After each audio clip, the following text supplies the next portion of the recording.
षोडशोऽध्यायः देवासवस्य योगः। श्रीभगवानुवाच अभयं सप्तशंशुभिः नानयोवतदश्रुतिः रावं दमस्ते च स्वाध्यायस्पुज आबदम् अहिंसा सत्यं तदः यादशान्तिरभैषुरम् भयाभूतश्चरो भक्तं नाबदं बिभसाफलं ते दर्शमति सोजम् अत्तोदोदागिमानिका दमन्ति सम्बलं देवी अगिजातस्य पाण्डव रम्भोरप्पोदिमादश्च प्रोदपादस्य दीवज अज्ञानं जापितादश्च पापसम्पदुमासुति देवी सम्पत्तिमोक्षाय इवं दायासु इवज मासुजा सम्पदं देवी अविजातस्य पाण्डव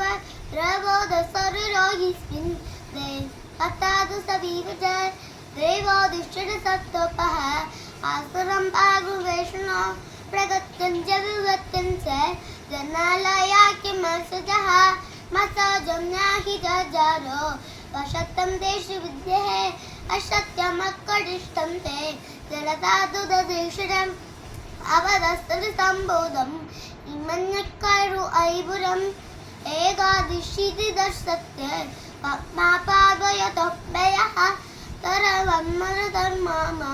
शयेर्नितोनिनः पाददर्शिदृशम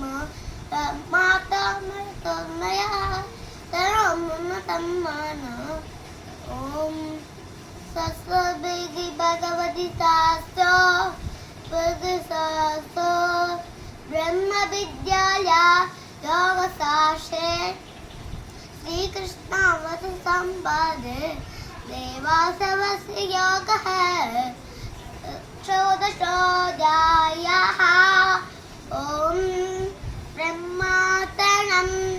ब्रह्मातेः ब्रह्मात्तो ब्रह्मणाबुधं ब्रह्मेति ब्रह्मात्तो ब्रह्मणावसमादया ॐ शान्ति शान्ति शान्तिः ॐ श्री गुरुदेवो नमः हरिः ॐ കഴിഞ്ഞു.